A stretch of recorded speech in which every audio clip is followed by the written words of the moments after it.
On the 27th of March 2025 was a very terrible day for the people of Uromi land. It was a day no one expected to come, or rather wish to come. For those of us who don't know where Uromi is actually a town in East and Northeast local government area of Edo State. That's southern part of Nigeria, with a population of about 180,000 people under the leadership of His Royal Majesty Edo State the Uromi of Uromi land, and he has been on the throne for more than 30 years. The people of Uromi relied on farming and training for livelihood, but now they have not been able to do that effectively because of series of kidnapping, robbing, killings that have left them devastated and caused them unrest for a very, very long time. The government have given them little security supports, and with their own established vigilante groups, they have been able to reduce most of these crimes. So, on the 27th of March 2025, it was reported that about 16 Hausas and Fulani Northerners were traveling with Dangote truck that was conveying its product from Rivers State to Kano State, that they were going to celebrate the end of Ramadan season. While the truck was on transit at Uromi, the Uromi vigilante group intercepted the truck for inspection. While they were doing that, they found them at the back of the truck with guns and cutlasses hidden inside jerry cans. Now, this is where the problem started from, because it was not clear how the vigilante group approached them about it, or if the Northerners were able to explain what those guns were doing in their possession, or rather given a chance to do so. But at the end of it all, the vigilante group concluded that these guys were kidnappers. They had to raise an alarm. Everybody in the neighborhood came together and started lynching them until some of them were burned to death, even the truck razed down. It was later the police came around and rescued some of them and took them to the hospital.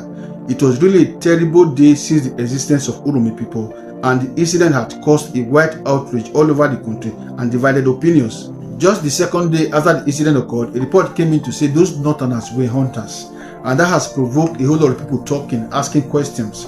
Some are asking if actually they were hunters, do they have licenses to those guns? And if they do, why did they have to hide it in such a manner they did?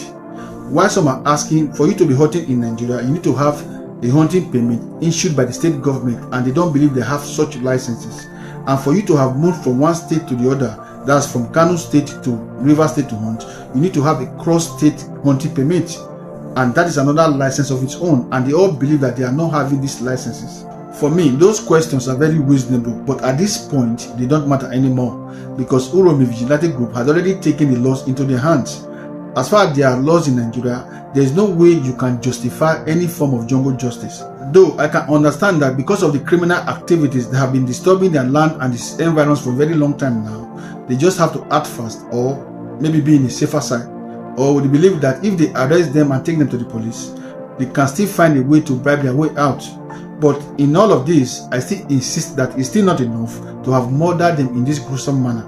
As I'm making this video, their state governor, Mr. Monday Okpewolo, and their king, Edo State, had condemned this act seriously, and the police is already carrying out investigation on the matter, and they have been able to arrest some people involved. We Nigerians, let us not forget that jungle justice has never solved or eradicated any crime in Nigeria before, and it can never.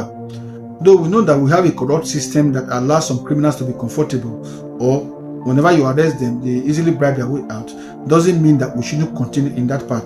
It's just for us to keep on insisting on the government to make sure they sanitize that arm of government. Another way forward I'm suggesting right now is that once something bad like this happens, we should collectively condemn it without sentiments.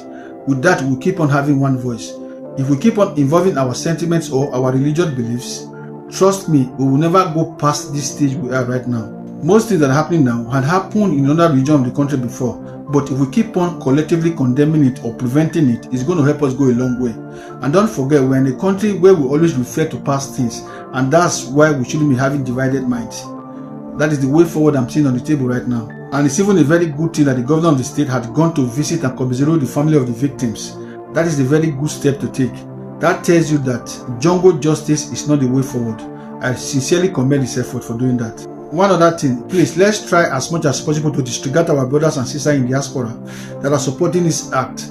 I must tell you, if tribal or religious war starts now, they are not coming to Nigeria to defend their tribes or their religion, so we have to use our head. So please guys, like and share this video so that other people will learn from it. See you next time.